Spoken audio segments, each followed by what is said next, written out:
Hello, and welcome to Global Voices for English Learners. My name is Sarah. And I'm Daniel. In this podcast, we explore global news, history, and important world topics using clear and simple English, especially for people who are learning the language. Today's episode asks a serious and important question. What could realistically lead to a third world war? This episode is not about fear, panic, or predictions. It is about understanding how large wars begin, how they escalate, and why the world works so hard to prevent them. By understanding these risks, we can better understand the value of diplomacy, communication, and international cooperation. One of the most important lessons from history is this: world wars do not usually start as world wars. World War I began with a regional crisis in Europe. World War II began with aggressive expansion by a few countries. In both cases, global war came through escalation, not a single decision. A third world war, if it ever happened, would likely follow the same pattern. One major risk is a regional conflict involving powerful countries. Today, several regions of the world have long-standing tensions, military buildups, and unresolved disputes.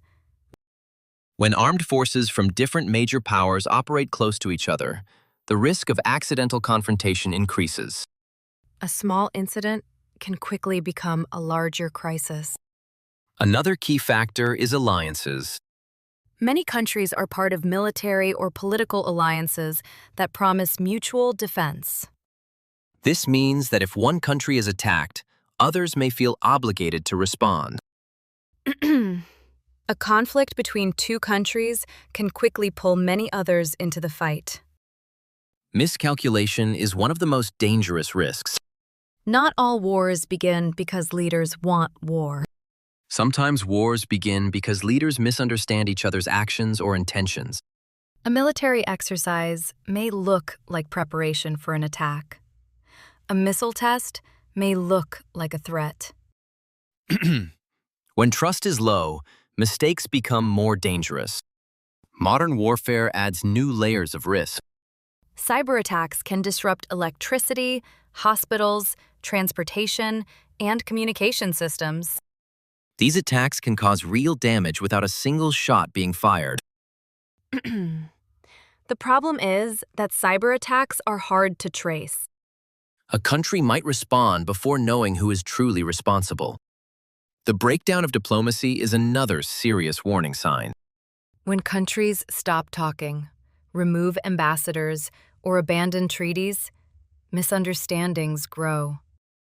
Military power can begin to replace dialogue.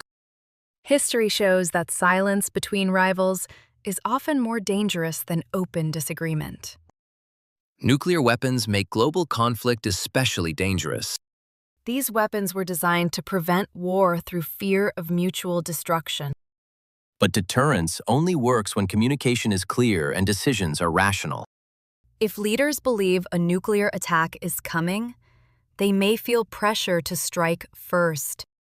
Economic crises also increase global risk. Severe economic hardship can lead to anger, fear, and political extremism. History shows that economic collapse often strengthens nationalist and authoritarian movements. Economic stress alone does not cause world wars, but it makes societies more fragile. Climate change is another long-term pressure. Rising temperatures affect food supplies, water access, and migration patterns. These pressures can intensify existing conflicts within and between countries. Climate change acts as a multiplier of risk, not a single cause. Information warfare is also a modern threat. Disinformation spreads quickly through social media and digital platforms. False stories can increase fear, hatred, and mistrust between societies. When people lose trust in information, democratic decision-making becomes harder. It is important to be clear about one thing. A third world war would not look like previous wars. It would be faster, more global, and more destructive from the beginning. Cyber systems, satellites, artificial intelligence, and nuclear weapons would affect civilians almost immediately. So why has a third world war not happened yet? Because leaders understand that such a war would have no winners. This understanding has prevented escalation many times.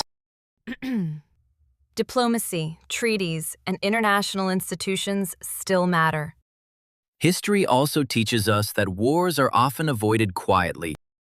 Negotiations, compromises, and back-channel communication save lives, even when they seem slow or invisible. So what would most likely lead to a third world war? Not one dramatic event, but many failures happening together. Escalation, miscalculation, broken diplomacy, economic stress, and fear. Understanding these risks helps us recognize warning signs early. It also helps citizens demand responsible leadership and international cooperation.